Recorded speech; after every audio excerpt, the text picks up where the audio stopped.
Yo escribí 4 artículos ahí, unas consideraciones acerca de la pandemia a nivel mundial, indicadores de nivel mundial, y fundamentalmente algo que es muy interesante, que tenemos que seguir muy de cerca, la rivalidad que se ha generado entre las corporaciones de la tecnología y la comunicación y las corporaciones vinculadas al desarrollo industrial y de servicios. Ahí hay una contradicción realmente significativa, en virtud de que la pandemia y la obligatoria cuarentena ha potenciado a las industrias de la tecnología, la información, la comunicación, las TIC, el comercio virtual, en detrimento de los otros rubros que están cayendo de manera abrupta y significativa.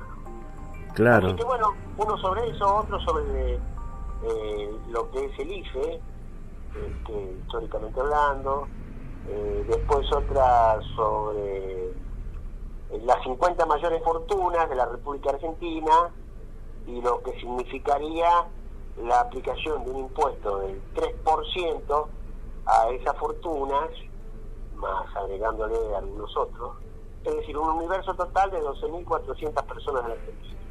Pero el universo de las 50 fortunas mayores equivale a, tienen fortunas sin tener en cuenta lo que puedan tener en paraísos fiscales o en inversiones financieras, 46.600 millones de dólares. Apa. Un impuesto del 3% sería el equivalente a 1.400 millones de dólares, con lo cual se podrían hacer 20 hospitales modulares, dotar a todos de respiradores, millones y millones de barbijos, o pagar durante 6 meses un IFE de 15.000 pesos mensuales. Es decir, pero bueno, ahí está la gran disputa, no es fácil la aplicación de esto, no está en las manos en la Cámara de Diputados, así que bueno, y después uno un poco más triste, que a pesar de este fenomenal esfuerzo que se está haciendo, la desestructuración social que se recibió de Macri, sumado a la crisis laboral producto de la pandemia, está tornando incontenible el tema del crecimiento de la pobreza en niños, niñas y adolescentes, ¿no? Sí. Es decir, esto es algo verdaderamente trágico para la Argentina. Sí, supera ya la del 2001. Supera. Sí, hay como la última estadística dice que los niños... Lamentablemente, las proyecciones de la UNICEF están indicando que la pobreza en esa franja etaria, entre 0 y 17 años, va a pasar del 53 que estaba el año pasado al 62.9. Ahora, alcanzaría, sí, a 8.300.000 niños, niñas y adolescentes, ¿no? Eso, fíjate vos, con un despliegue fenomenal, que no tiene precedentes en los regímenes de seguridad social de la Argentina y de toda América Latina, donde se están pagando 23 millones de servicios mensuales. Inclusive el IFE está llegando a 9 millones de hogares. La catástrofe es de mucha magnitud, pero bueno, 3 millones de personas se alimentan en comedores. O sea que realmente lo que ha pasado en estos 4 años ha sido una destrucción que a los milicos les llevó 7 años y a Menem de la Rúa les llevó 10 años, 12 años, ¿no? Exacto. Esto es terrible. Estaba pensando cuando usted hablaba al principio de la charla sobre las telecomunicaciones, los servicios y la gran acumulación, ¿no? La gran acumulación tiene la contracara que es la pobreza que genera del otro lado. Bueno, esto acelera esa dicotomía que tiene el neoliberalismo, donde profundiza permanentemente la desigualdad. Y en este momento el grupo que está profundizando las desigualdades no es todo el bloque de las corporaciones capitalistas a nivel mundial, sino que en su interior las que están vinculadas a las tecnologías de la información, de la comunicación y fundamentalmente el comercio virtual, ¿no? Es decir, Marco Halperin Sí. se ha posicionado ya como la segunda riqueza en importancia en la República Argentina y es el único que no perdió durante esta pandemia, ¿eh? Al contrario, su capital se ha revalorizado el equivalente a un 68%. Y en el otro extremo, y en Estados Unidos están ganando todo, pero el que se está cortando es Amazon, donde en lo que va de la pandemia, Bezos, que es el fundador, ha logrado una capitalización de $65.000 millones. Es decir, esto es terrible. Por eso que nosotros tenemos que apostar fuerte. Es decir, el gran debate que hay en los cientistas sociales, en los economistas, en algunos filósofos a nivel mundial y en la región y en la República Argentina, es si esta pandemia va a derivar en un cambio de paradigmas donde aparece nítidamente el rol de los estados, o por el contrario va a profundizar la desigualdad. Lo concreto es que se están dando en el escenario estas dos características. Es decir, sin la intervención de los estados, esto hubiese sido desastroso. Pero por otro lado también es cierto que se están profundizando este dominio que tienen las tecnologías de la información y la comunicación, que además conducen a lo que un sociólogo francés muy interesante llama las sociedades vigiladas. Encima. Es decir, nuestras conductas están siendo permanentemente vigiladas. Así que bueno, José, esto es lo que venimos estudiando esto de hace muchos años.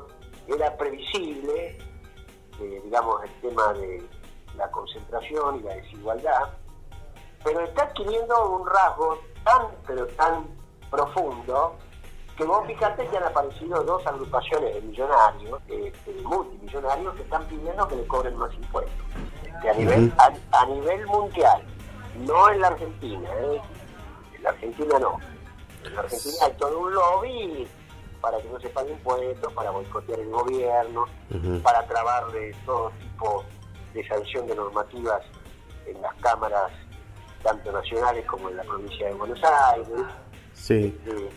Uno es Bill Gates, ¿no? El que está pidiendo que se suban los impuestos. Sí, y ahí encabeza Millonarios de Estados Unidos, y ahora ha salido la hija de Disney, la heredera de todo el complejo Disney, que se llama Millonarios por la Humanidad. Ellos están pidiendo porque se ven venir que esto puede derivar una explosión dentro de los estados nacionales y a nivel mundial de imprevisibles consecuencias. Ahora, sobre esas declaraciones se me ocurren dos cosas. Primero, que muchos creemos que puede ser de la boca para afuera, los que no conocemos lo que es la terrible acumulación que hay en los ricos, más ricos, que es un puñado de familias en el mundo. Y por otro lado, la realidad es que la cantidad de impuestos que se pagan es muy poca comparada con la cantidad de plata que trasladan a los paraísos fiscales. Y bueno, te das cuenta, mira, aquí hay un trabajito muy lindo de un discípulo de Piketty. Sí. Que bueno, él se ocupó de hacer una investigación, llega hasta el 2014, ¿no? Faltaría actualización. En los paraísos fiscales están descansando aproximadamente unos 8.500.000 millones de dólares. Ahora, la Argentina está rankeada entre los 5 que más fuga ha tenido, y concretamente los últimos estudios están revelando que el equivalente al 70% del PBI de la República Argentina, que sería aproximadamente unos 280.000 millones de dólares, están en inversiones inmobiliarias o en paraísos fiscales fuera de la Argentina. Fuera de la Argentina. O sea, nosotros somos un país saqueado. Saqueado. Este saqueo viene desde el año 1976, cuando generaron la fenomenal deuda externa, los militares, que dieron a rajatabla el programa acordado, digamos, los Chicago Boys. Sí. Después lo profundiza Menem, con el consenso de Washington. El ejecutor siempre es el mismo, digamos, es Domingo Felipe Cavallo, Sí. un hombre, y José Luis Machinea, por los radicales. Y luego lo profundiza hasta que explota la alianza con 3 planes que son el blindaje, el megacanje y el déficit cero. Sí. Ahora, Macri, lo que tiene el periodo de Macri, que en tan corto plazo pudo generar semejante endeudamiento y semejante daño en la estructura productiva y socioeconómica argentina, ¿no? Es decir, esto ha sido terrible para la Argentina. Nosotros, mirá, los últimos estudios que había, la Argentina ha girado hacia afuera el concepto de intereses de la deuda, cancelación de deuda, giro de utilidades de las empresas transnacionales radicadas aquí por su facturación en exportaciones, llámese Vicentín, llámese Cartier, Bunge, etcétera, por sobrefacturación de importaciones, más más el endeudamiento que tenemos, la Argentina ha perdido 1.200.000 millones de euros. Vos fijate qué país podríamos ser. Ahora estaba pensando también que la cuestión ideológica que hay detrás, ¿no? Porque si vamos a pensar que son solamente chorros, como diríamos comúnmente, pero en la época, recién mencionaba a los Chicago Boys, había una necesidad también de gran capital, en la época de los 70, por ejemplo, donde necesitaban bajar a todos los países industrializados y donde el poder que tenía el poder financiero, meterse y obtener más poder para manejar las economías, ¿no? Y utilizaron toda esa cantidad de dólares que quedaban, los petrodólares, y tuvieron que bajar a países enteros, o toda Latinoamérica. Durante la década del 60 eso ocurrió porque Estados Unidos, en la reconstrucción de Europa, a través del Plan Marshall, va a generar un circuito virtuoso conocido como las décadas, fines del 40, 50, 60, como las décadas gloriosas del capitalismo productivo y de servicio. En el 73, cuando Estados Unidos, por los déficits permanentes que tenía en virtud de la carrera armamentista, viola el acuerdo de Bretton Woods, declara la inconvertibilidad del dólar. Ese mismo año, el año siguiente, se conforma la OPEC, Sí. Organización de Países Productores y Exportadores de Petróleo, sube el precio del petróleo y se empieza a derrumbar la actividad económica en crisis. Ahí sí se generan los petrodólares. Estos petrodólares, bueno, se llama petrodólares porque están en relación directa con el aumento del precio del petróleo. Pone en evidencia la vulnerabilidad del crecimiento capitalista sobre la base energética, va a desnudar la lucha por la posesión de los recursos de petróleo, y la necesidad del endeudamiento de los países del tercer mundo. Ahora, yo me refería, quería hacer a veces alguna conexión, dígame usted, si tiene que ver esta necesidad del gran capital con lo que fue pasado un tiempo, cuando se le quiso tocar los intereses del campo, y ahora cuando se quiso nacionalizar la Vicentín, si hay, por un lado, las deudas terribles que se han tomado, pero por otro lado ven ellos la forma de cuidar sus propios intereses, y que piensan que tienen que pararlo porque si no irían por más. Bueno, mira, aquí lo que nosotros, vamos a ser realistas. La República Argentina ha tenido un problema que se inicia en 1810 en adelante, pero fundamentalmente a partir de la consolidación del Estado Nacional mitrista, que es que el desarrollo hacia afuera, estrictamente vinculado a una relación de dependencia con los británicos, y la consolidación del proyecto oligárquico terrateniente, es antagónico con cualquier intento de industrializar la Argentina. Uh-huh. Es decir, es el principal obstáculo que tuvo la Argentina para poder industrializarse. Sí. Porque además, para que vos te puedas industrializar, nosotros tenemos un desarrollo que se llama de capitalismo industrial tardío. Claro. Es decir, cuando ya estaban desarrolladas las grandes potencias a nivel mundial, nosotros comenzamos un leve desarrollo industrial sustitutivo de importaciones frente a la guerra del 14-18. Claro. Eso lo intenta Irigoyen y así se va para el carajo. Sí. Y luego firmamos nada más y nada menos que el Estatuto Legal del Coloniaje, como lo llamó Jauretche, el Pacto Roca-Russell. Exacto. En representación de la Argentina, el hijo de Julio Argentino Roca, que era el vicepresidente Agustín Peljusto, que nos pone una serie de condiciones. No obstante, los británicos tenían dificultades para insumos básicos, ¿no? Entonces aparece un segundo desarrollo industrial, pero totalmente condicionado. Esto hace que la Argentina, en estos dos procesos de sustitución de importaciones, vaya generando un sujeto, como es la clase trabajadora, que luego el Perón, con una visión estratégica fantástica, lo empodera de derecho. Entonces, bueno, el que se va a enfrentar por primera vez a este poder oligárquico, a la estrategia norteamericana inglesa para la región y específicamente para la Argentina, es Perón. Eso hay que reconocérselo. Perón es un líder en aquel momento antiimperialista que se enfrenta nada más y nada menos que a Inglaterra y se le enfrenta a Raleigh. Por eso que en las elecciones del 46 la consigna no era Unión Cívica Radical,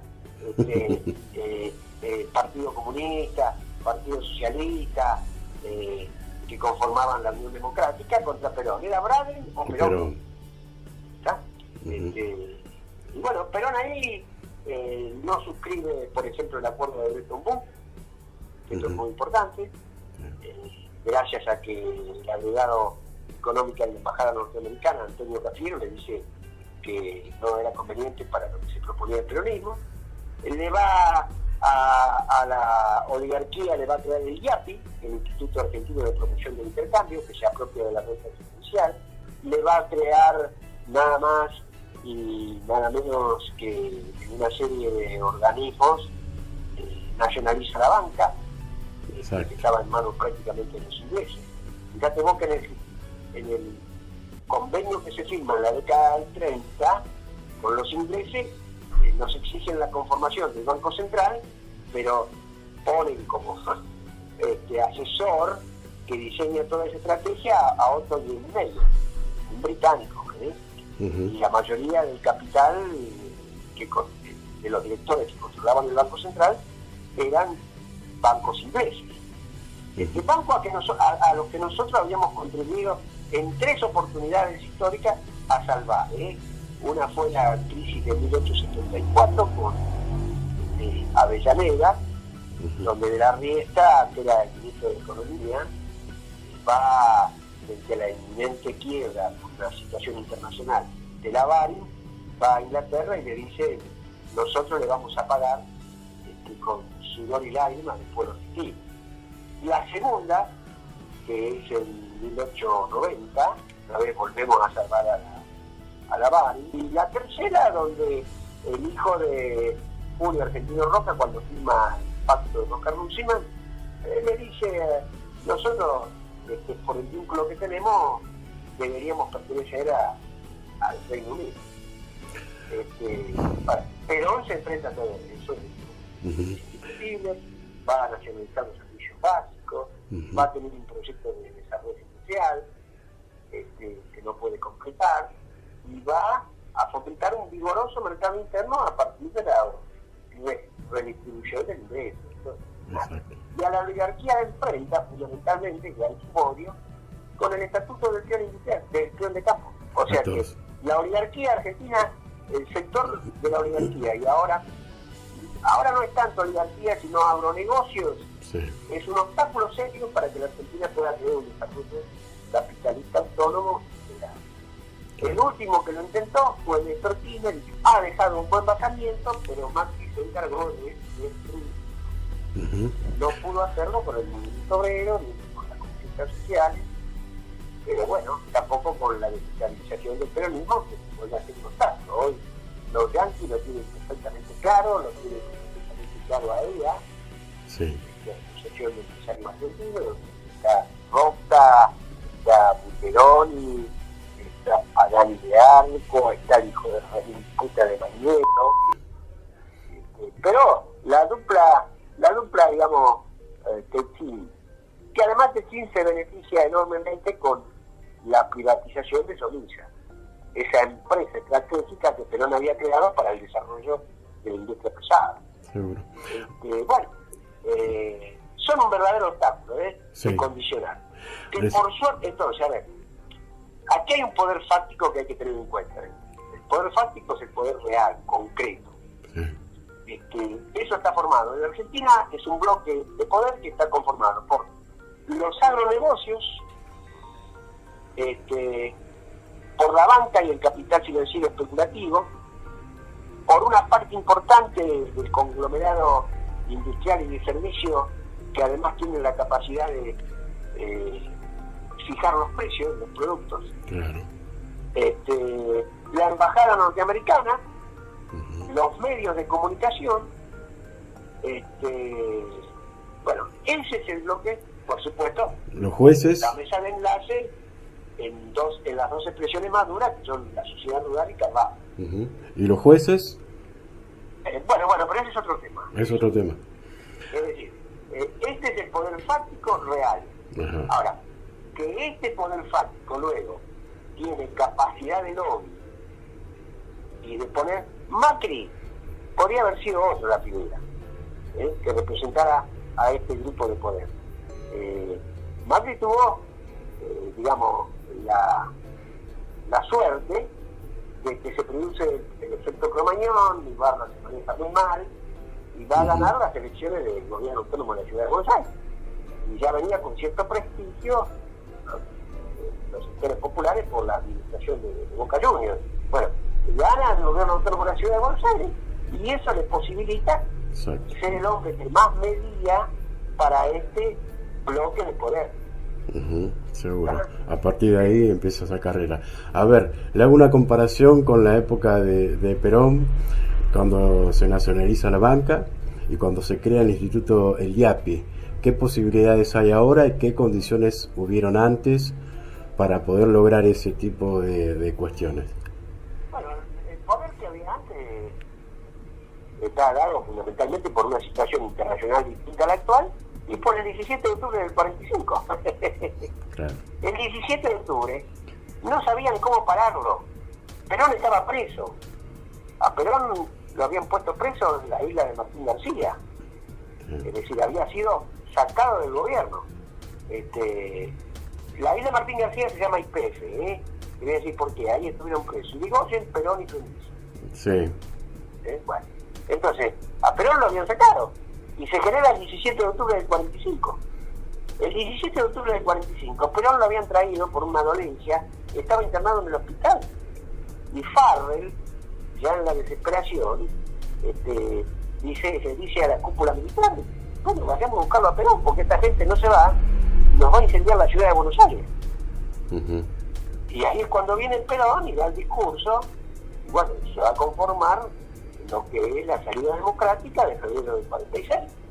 Y ahí los norteamericanos mandan al nombre clave que había intervenido en la guerra del Chaco por la posición de los yacimientos de petróleo entre Paraguay y Bolivia, y luego lo mandan aquí. ¿Y hoy qué condiciones? Y los ingleses van a trabajar, van a operar fundamentalmente, no te olvides que los ingleses estaban destruidos, Estados Unidos no, van a trabajar sobre los medios de comunicación y tratando de una consigna, si la realidad, apoyada por la Unión Democrática, que era todo el poder a la Corte. Es decir, que en vez de la salida democrática, el poder lo tenía la Corte. Y la Corte era adicta, ¿no es cierto?, al poder oligárquico. Eso no había podido ser modificado. Bueno, ¿y hoy qué faltaría? El IAPI significa un hecho importantísimo. Es la apropiación de la renta diferencial con con la nacionalización del comercio de grano y la derivación de eso para el desarrollo industrial y la distribución de ingresos. O sea que esto es, y el peronismo se va a constituir en el hecho maldito del país burgués, tal cual lo dijo ese extraordinario persona que fue Guillermo, que por otra parte fue el delegado que Perón más confió en el exilio.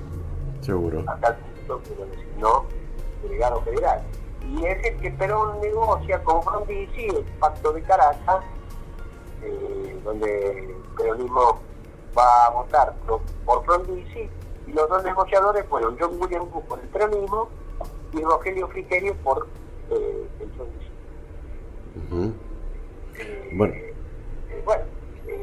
Se convierte en un hecho maldito. No saben qué hacer con el peronismo. En la Argentina, entre el periodo 1955, después de la caída de Perón, y 1976, no sabían qué hacer, ni este poder fáctico, ni los militares. Ensayaron la proscripción total del peronismo, el secuestro, el cambio de nombre de cadáver de Inca, los fusilamientos del 9 de julio del 56, donde el hijo de puta Aramburu, íntimo amigo de Juan José Valle, que vacacionaban juntos, cuando la mujer de Valle le va a pedir para que no lo fusile, sale del Edecán y le dice: el general está durmiendo la siesta y no quiere que lo muere. Y esa noche lo matan a Cogorno, a Valle, la penitenciaría de Santa Fe. Bueno, después van a reformar la Constitución del 49, que era de avanzada. La Constitución del 49 prohibía expresamente la enajenación de los recursos naturales de la República. Y en el preámbulo se incorporaban los derechos de los niños, de los trabajadores y de la ancianidad. Por eso que en la reforma del 57, a esa Constitución, los legisladores se ven obligados a incorporar el artículo 14 bis de la Constitución, que de alguna manera rescata algunos principios de la Constitución del 49, que era una Constitución de neto corte social progresista y avanzada, el artículo un artículo muy específico, primero declarando la propiedad de función social. Y hay otro artículo de esa Constitución donde se va a establecer que los recursos naturales estratégicos son inalienables y no puede ningún órgano del Estado poder venderlos o privatizarlos. Los militares van a ensayar todo: la apropiación del peronismo, la represión, la desaparición del cadáver de Vita, una ley específica que establecía que todo aquel que mencionaba la palabra Perón era inmediatamente sancionado. Bueno, después los fusilamientos del 56, que tienen dos aspectos: lo que se produce en la cúpula militar, en la penitenciaría, y algo trágico como son la matanza de los basurales de Venezuela. Muy bien explicado en Operación Masacre. Ahora, después van a dar una salida condicionada con la proscripción del peronismo, donde ellos creían que ganaba la Unión Cívica Radical del Pueblo, y ganó la Unión Cívica Radical, ganó la UCRI, intransigente, con la fórmula Frondizi-Gómez. Y en la provincia de Buenos Aires va un gobernador importante, que después va a tener un protagonismo todo lo que es la conformación del partido intransigente, como era Allende, Oscar Allende. Bueno, después Frondizi no le es afín, lo condicionan, van a poner a las primeras expresiones de la corriente neoliberal en la Argentina, encarnado en la figura de Álvaro Sogaray, va a aparecer Roberto Alemán, y luego se van a enfrentar entre sí para ver cuál era el futuro, cuando Frondizi ya no era previsible. Había renunciado Gómez, el vicepresidente, y el único hombre previsible era Guido, presidente de la Cámara. Entonces va a asumir Guido con la total condicionalidad de los militares. Ahí se produce el enfrentamiento entre Azules y Colorado, y van a dar una segunda salida electoral con la proscripción del peronismo, donde Artilería y PNT ganan por el 22% de los votos. Pero también se les escapa de la mano porque aparece un plan de cierto corte nacional, la figura de Blanco y de Pugliese, aparece una olla tibia que va a cuestionar el poder de los laboratorios, es Lidia que anula los contratos petroleros firmados la gestión de Frondizi, y se le torna imprevisible. Claro. En el año 66, uno de los hombres que había sido victorioso en el enfrentamiento azul y colorado, que era Juan Carlos Onganía, va a asumir el proceso de la Revolución Argentina, acorde a su vez con la nueva doctrina de seguridad nacional elaborada por los Estados Unidos a partir del año 64, después del fracaso el plan de ayuda que se había establecido durante el gobierno de Trump. Bueno, y Onganía, que vino para perpetuarse en el poder, no pudo. Evidentemente, ahí ya van a aparecer economistas que van a recuperar la construcción del liderazgo, ¿no?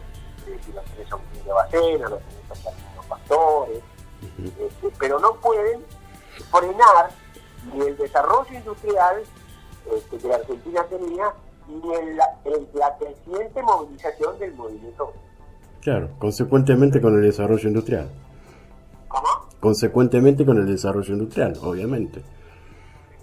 No, que el entorno sindical era imparable. Era imparable. Escuchá, en el año 68 va a aparecer nada más y nada menos que el movimiento obrero había producido dos documentos interesantísimos que merecen ser analizados, que se llama el programa de la Falda y Vuelta Grande. Sí. Pero todo eso va a cristalizarse en la CGT de los argentinos. Y va a tener después una concreción real en el Cordobazo del 79. Ahí hay una corta transición donde no saben a quién poner, que acá en la Hamilton, que era agregado militar en la embajada norteamericana, y el hombre más lúcido de toda esta generación, Lanuse, es el que va a decir a partir del secuestro de Alamuro, del Cordobazo, del Rosariazo, va a decir aquí, este país es ingobernable si no le permitimos que haya elecciones y vuelva a Perón. Pero va a establecer un condicionamiento que se llama el Gran Acuerdo Nacional, es decir, que él trata de formar un conjunto representativo de los distintos intereses del poder para enfrentar al peronismo. Y le va a decir a Perón que tenía que volver en agosto del 72 si no quedaba inhabilitado para ser candidato a presidente. Perón no responde a esto y vuelve recién el 17 de noviembre del año 72. Por eso, cuando viene, conforma el Frente Justicialista de Liberación y designa a otro hombre de confianza de él y de Vita, a Cámpora, como el presidente. Ahora, el plan del Frente Justicialista de Liberación, el plan bienal con Gelba y la CGT a través del Pacto Social, tenía un neto carácter antiimperialista para aquella época, profundamente transformador y una visión innovadora con respecto a las relaciones internacionales. Exacto. Es decir, la Argentina establece relaciones internacionales con el bloque socialista y especialmente con Cuba. Llegamos hasta exportarle insumos pesados que se producían en Córdoba. O sea que ahí es el Frente Justicialista de Liberación, Perón, con el acuerdo por supuesto, va a poner al único hombre que tenía un proyecto burgués, condición sine qua non para el desarrollo del capitalismo de características nacionales. Gelba. Nucleado en torno a la CG. Ahora, todo esto él ahí le propone a Balbín ser presidente, vicepresidente. Cuando Balbín salta a la tapia de la casa de Gaspar Campo para poder darle ese con Perón. Después, cuando Balbín lo lleva al seno de convención del radicalismo no le aprueban ser vicepresidente.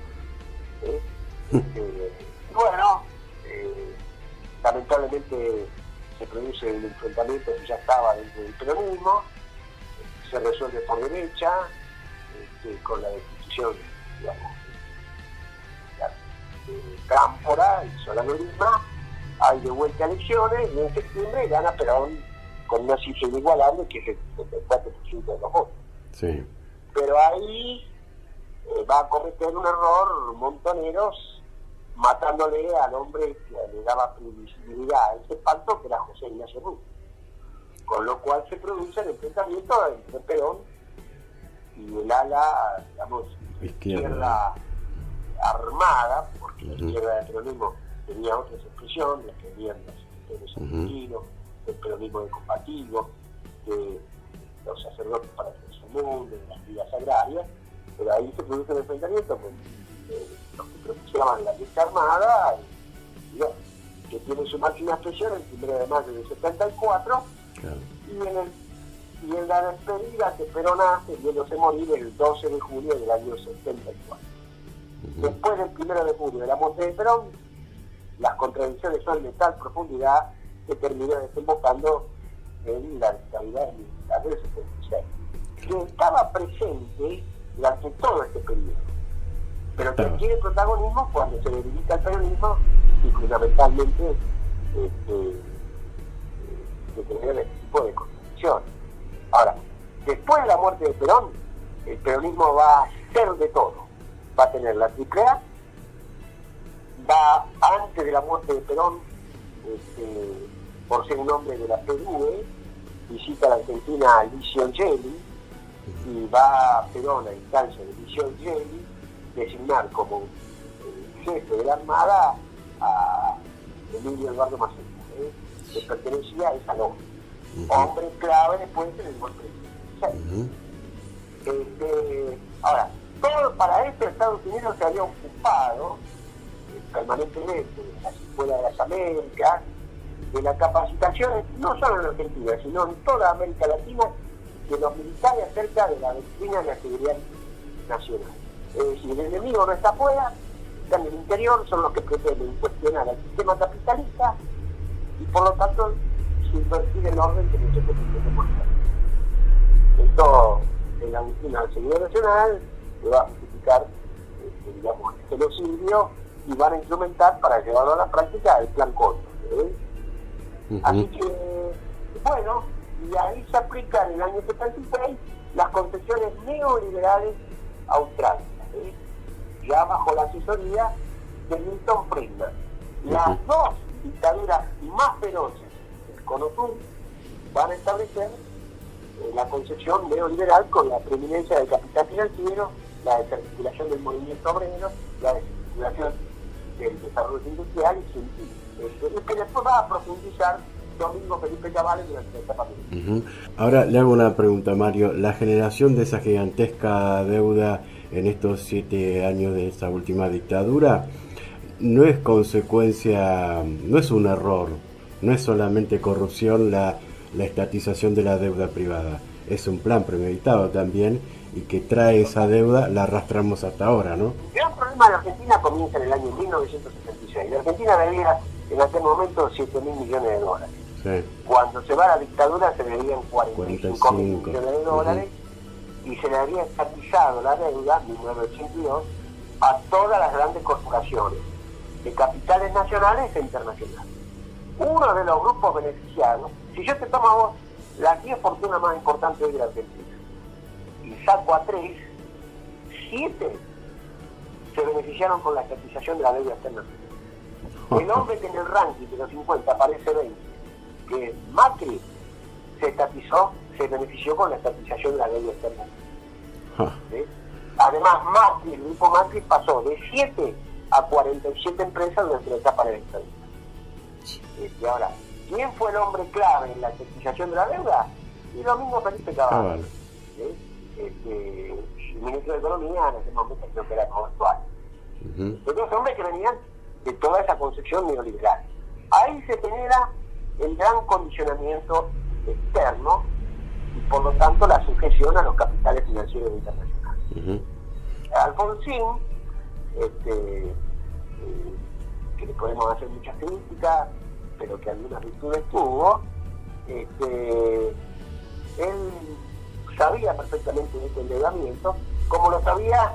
El Perú había tenido el APRA con Alan García como presidente, y ellos van a intentar conformar un club de deudores. Ahora, esto es imposible, se lo boicotean. Alfonsín nombra como primer ministro de Economía quien tenía una concepción nacional de desarrollo, que era Bernardo Grispo. Bueno, y se ve obligado, en el mundo se produce un aumento de las tasas de interés, que va a llevar después en el 90 en la fenomenal crisis de la deuda, las deudas se tornan impagables, y Alfonsín se ve obligado a adoptar el plan monetario. Como si esto también le fracasa, el plan Primavera. Y en el plan Primavera Cavallo va a jugar un papel importante porque va a ir a Estados Unidos ya como diputado, puesto por la Fundación Mediterránea, encabezada por los Pagani y Arcor, y le va a decir allá a los círculos que él manejaba en Wall Street, no le preste porque se cae solo. Claro. Y efectivamente la Argentina entra en un proceso inflacionario sin precedentes, que se ve a Alfonsín precipitado a entregar el poder a Menem Dualde, ¿no? Menem Dualde, que no tenían un programa definido. Primero tratan de hacer una alianza con los Multibor, de ahí que los dos primeros ministros de Economía han sido ellos. Después había que producir un saqueo dentro de las finanzas, y lo nombra a Herman González, un múltiple hombre que hizo varias cosas durante su gestión, con el famoso Plan Bonex. Y después, en el 91 va a aceptar totalmente el consenso de Washington, y el consenso de Washington estaba ligado a la designación de superministro con amplios poderes, como fue Domingo Enrique Tabaré, y diseñado el plan de convertibilidad. El plan de convertibilidad lo diseña, entre otros, el JP Morgan, y se aceptan a rajatabla las condiciones del consenso de Washington. La Argentina le van a pedir múltiples condiciones, pero hay tres fundamentales. Primero, que logre la estabilidad política mediante la resolución de la crisis militar. Vos sabés que la Malvinas había dejado un sector que era el de los malvinenses, que después se los conoce como los carapintados. Y las Fuerzas Armadas institucionales. Bueno, le van a pedir que resolviera ese conflicto, porque si no se hace ingobernable, la Argentina lo resuelve. Ahí pierde definitivamente Semillín, Rico, los Carapintada. Se hace fuerte la figura de Martín Balsa, que no va a justificar la dictadura militar, es importante para justificarlo, en relación a los derechos humanos. Le van a pedir, en segundo lugar, que dé seguridad jurídica para el proceso de inversiones y privatización. Y tercero, que haya una apertura irrestricta de la economía, cosa que cumple a rajatabla con el neoliberalismo. Y además le van a pedir que entregue los planos del misil Cóndor.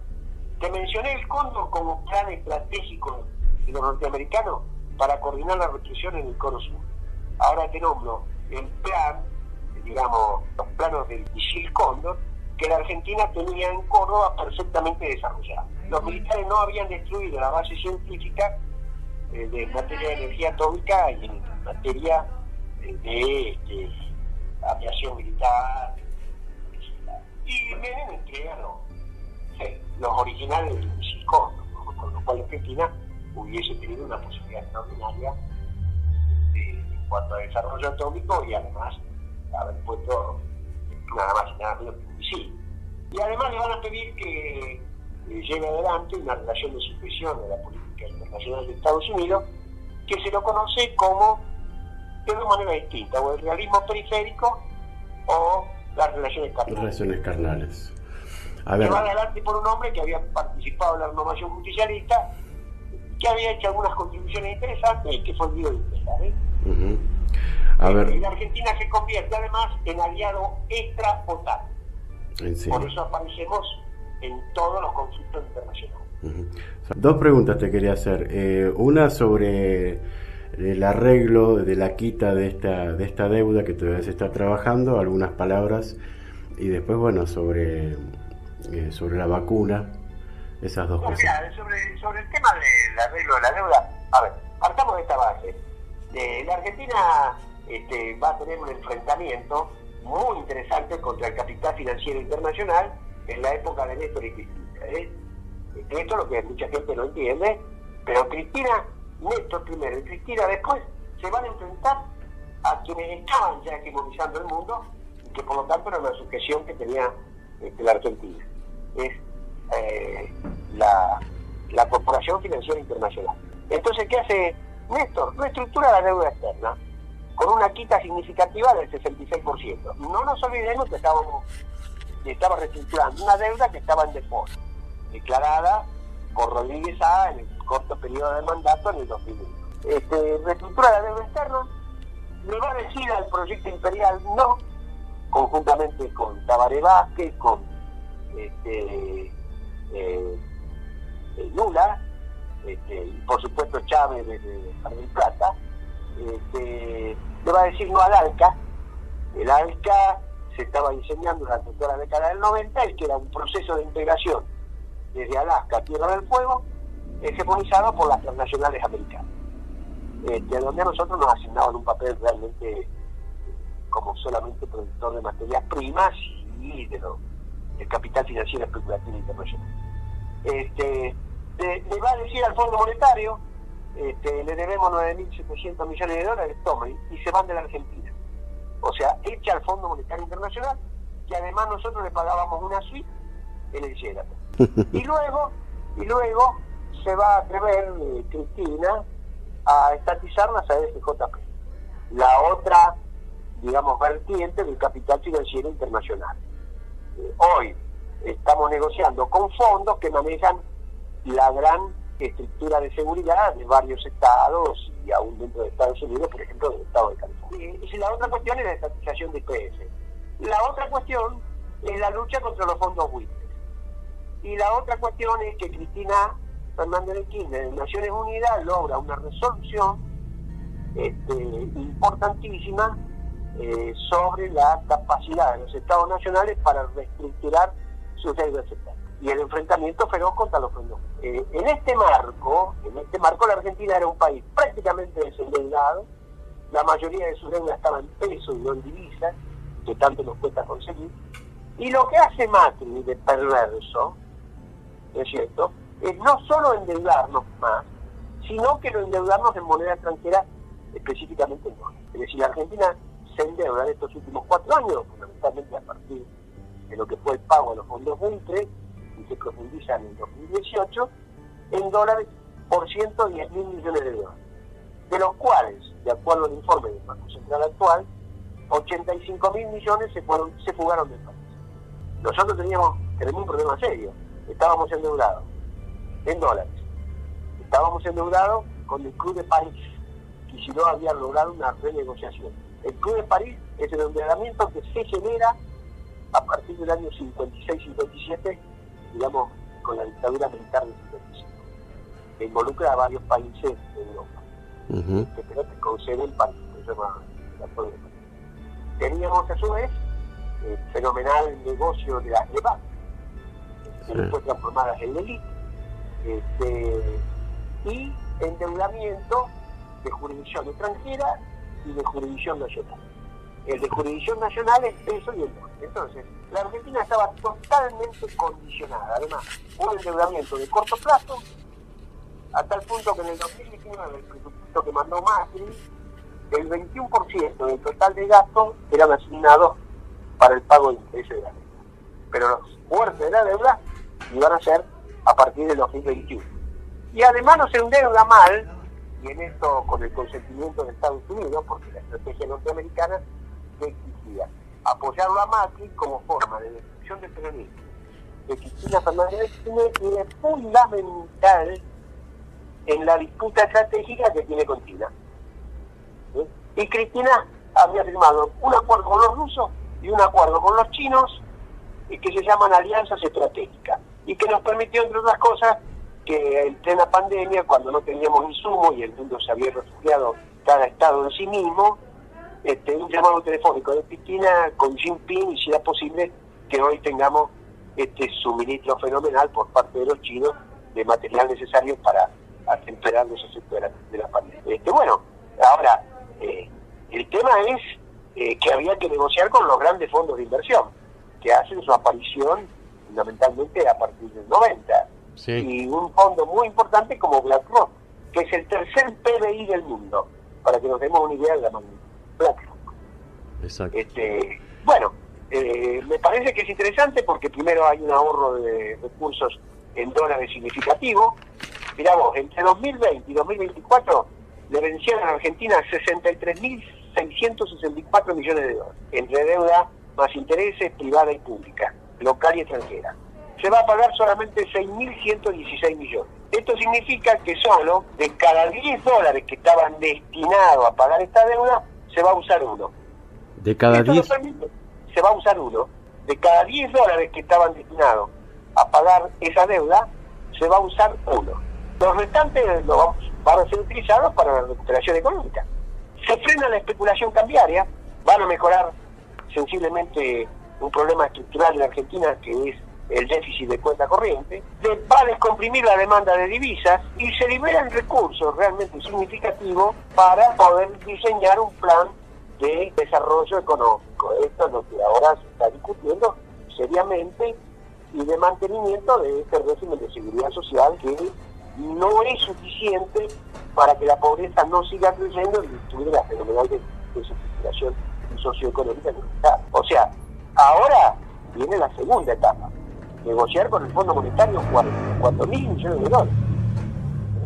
Sí. Un préstamo que solo lo definió Trump con la oposición de los europeos y que nos convierte en el principal deudor del Fondo Monetario. ¿Es histórico esto, ser el principal deudor con el Fondo Monetario Internacional? Por supuesto, nunca a la Argentina se le hubiese podido prestar 50.000 millones de dólares, porque el préstamo era por 50.000.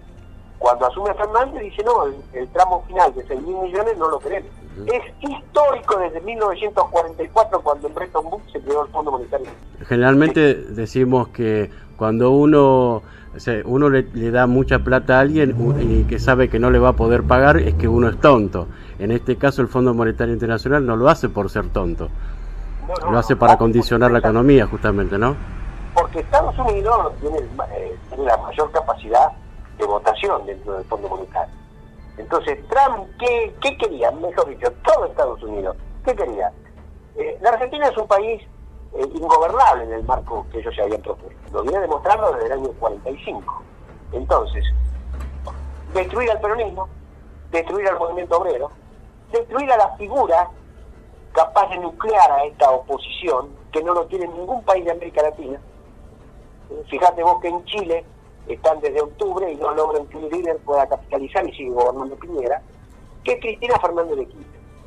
¿Está? Y prohibirle a los chinos que se instalen en Sudamérica y especialmente en la República Argentina por la potencialidad que tiene. Bueno, se sabía que esto no se podía pagar, ni por parte de quienes suscribieron en la Argentina, ni por parte de Estados Unidos. Entonces ahora Trump está en serias dificultades. Y lo que Argentina le ha dicho al Fondo Monetario es que va a reestructurar su deuda con el fondo, pero no a costa de algún ajuste de tipo fiscal que perjudique a los sectores populares, que modifique el régimen previsional o que le reduzca el poder a los sindicatos. O sea, es dificultoso, hay que negociar 44.000 millones de dólares más. Pero a nosotros, y esto es importante, José, en los próximos 5 años, sí, la Argentina va a pagar 4.500 millones de dólares cuando tenía que pagar 30.200 millones de dólares. Ahora, si vos a eso le sumás el alivio que significa que la deuda emitida en moneda extranjera en el mercado nacional también se reestructuró definiendo esto, el ahorro es más que significativo. Y la otra cuestión, que hay dos cuestiones más interesantes, ya cierro. Una es que se baja la tasa de interés a la cual estaba colocada esta deuda, 7.5, al 3%, y se pagan las comisiones más bajas de la historia argentina con relación a una reestructuración de deuda. Hay una gran pregunta también. ¿No se puede juzgar al gobierno que tomó esa cantidad de deuda? Bueno, para juzgarlo, a ver, vos sabés que aquí hay esto vos me llevás un poquito de historia. El fenomenal endeudamiento de la dictadura militar, digamos, con prueba suficiente, es una causa que se llama Alejandro Oltomo contra el Estado Nacional. Esto cayó en manos del juez Ballesteros. Y hay un fallo del año 2000 extraordinario del juez Ballesteros. Hacer memoria del juez Ballesteros, que ahora vamos a vincular lo que hizo mal. El juez Ballesteros ahí declara que la deuda externa es ilegítima y fraudulenta. Va a tener una serie de puntos, si vos querés algún día yo te lo mando, lo tengo escrito, todo esto. Y bueno, y remite las actuaciones, dice, al Congreso Nacional, porque la República Argentina fue saqueada. Fíjate vos que nos obligaron inclusive a que YPF vendiera a pérdida a la empresa Shell y a la empresa Exxon, ¿no es cierto?, el petróleo. Y la endeudaron. YPF pasó de tener una deuda cero en el año 76 a 6.114 aproximadamente millones de dólares. Entonces, a ver, la justicia no fue suficiente para que pudiera, ¿no es cierto?, tomarse algún tipo de medida. Es tan lenta que prácticamente había prescripto y el único procesado que no estuvo en prisión fue de Marcos. Hay un segundo juicio importantísimo, en base a una denuncia que hace el diputado Mario Cafiero, que es contra el Mega Cáncer, un verdadero negociador de la Rúa siendo ministro Cavallo. Ahí van a participar representantes norteamericanos, Mulford. Bueno, ese megacáncer a Argentina le costó 55.000 millones de dólares y 180 millones en concepto de comisión. Bueno, eso en la justicia duerme el sueño. Si esto se puede llevar o no a la justicia, depende si la justicia puede ser o no modificada. Lo correcto sería llevarlo al juzgado de la justicia. Pero bueno, vos viste que este grupo de poder que yo te he descrito ya salió a decirle no a la reforma judicial, y ayer hay un fallo de unos jueces ya diciendo que la reforma constitucional viola principios básicos de la Constitución, cosa que no es cierta, ni siquiera comenzar a ser tratada. Pero bueno, lo concreto es que en Argentina el gobierno de Alberto Fernández ha tenido que hacerse cargo de este fenomenal endeudamiento y de esta fenomenal desestructuración. Que quiero citarte el último informe de la UICEC, que es conmovedor. Por favor. Esto tiene que ser difundido y es fundamental. A fines de año, el 62,9% de nuestros niños, niñas y adolescentes van a ser pobres. ¿A fin de año? A fin de este año. Sí. El 62,9% de nuestros niños, niñas y adolescentes van a ser pobres. ¿Sí? A pesar de que estamos dando los mayores planes de seguridad social de que se conozcan en la historia argentina. Entre otros el IFE y la tarjeta alimentaria, los comedores, las ayudas que surgen de las provincias, más organizaciones sociales. Esto es terrible, realmente. Una desestructuración social que en el 2001 había alcanzado el 54% de la población. Esto lo ha excedido. Bueno, terminemos con algo positivo, terminemos con lo positivo, porque evidentemente el futuro nos depara otros desafíos más grandes, pero quiero creer que es positivo lo que se hizo en estos días. Bueno, yo creo que es positivo la reestructuración de la deuda, creo que es positivo haberse lanzado ya el Procrear, que ayer Alberto Fernández haya dado crédito para la continuidad de obra pública en 5 provincias, la ampliación del IFE, la articulación entre programas sociales en los barrios para darle trabajo a la gente y estos beneficios sociales, y fundamentalmente para los que vivimos en Ituzaingó, es muy importante que ayer se haya inaugurado el Hospital del Centenario, dirigido a la gente de mi edad, el PAMI, donde se habilitaron 53 camas y en los próximos meses va a llegar a 120 camas, un hospital de 22.500 metros cuadrados que Macri y Vidal no lo iban a abrir nunca, más otros 6 en la provincia de Buenos Aires, 2 en La Matanza, donde se abrió uno, y que representa un salto cualitativo importante para la región, para la zona, fundamentalmente para la salud en medio de esta pandemia. Seguro. Lo que estamos, José, lo que nosotros estamos viendo, habrá días en que tendremos hechos más positivos, otros días que tendremos hechos más negativos. Pero lo que estamos viendo es una disputa entre ese poder fáctico que yo te he descrito, ¿no es cierto? Sí. Y el poder institucional que se ganó a partir del resultado electoral. Con lo cual, tanto el sector, el mundo fáctico y Estados Unidos están seriamente preocupados porque la Argentina, una vez más, le ofrece resistencia. En América del Sur, salvo Venezuela, bajo una forma distinta, nadie ha podido. No pudo anular, perdimos en Uruguay, y Evo lo destituyó un golpe militar. Así pudimos, por lo menos, entrar en esta disputa, reforzando el rol del Estado Nacional. Esto es lo que tenemos que discutir, sería una etapa fantástica de lo que un pensador, Gramsci, llamaba la disputa, por el sentido que estamos en presencia de eso, estamos en presencia de revalorizar el rol del Estado, tenemos que armar redes de contención y de participación, y la consigna que debe guiar nuestras acciones es una: nunca más el neoliberalismo de los países. Ahí está, con eso podemos terminar. Está bueno para clarificar cuando se nos va por la tangente en el sentido de las peleas, ¿no? De las luchas políticas a veces, cuál es el enemigo principal, como se dice. Sí, claro. El enemigo principal, no te quepa la menor duda, es en lo estratégico, la política diseñada por Estados Unidos cuando declara como enemigos a los chinos y a los rusos, fundamentalmente a los líderes latinoamericanos que fueron capaces de cuestionar el poder al decirle no al ALCA y al Mercosur, haberle creado la CELAC, haberle creado la UNASUR, nada más y nada menos, y haberle cuestionado el poder financiero internacional. Nosotros, con nuestra debilidad y fortaleza, estamos dando esta batalla. De nosotros depende, de los que estamos desde nuestra niñez comprometidos con un proyecto nacional, popular, inclusivo, donde recuperemos parte de la soberanía perdida. Mirá lo que te digo, recuperemos parte de la soberanía perdida, porque las privatizaciones de los 90 nos generaron un nuevo condicionamiento al endeudamiento español. Gracias, Mario. Bueno, José, el momento que hemos estado con vos, para mí ha sido un placer poder decir todo esto. Te agradezco infinitamente tu llamada. No, por favor. Buenas tardes.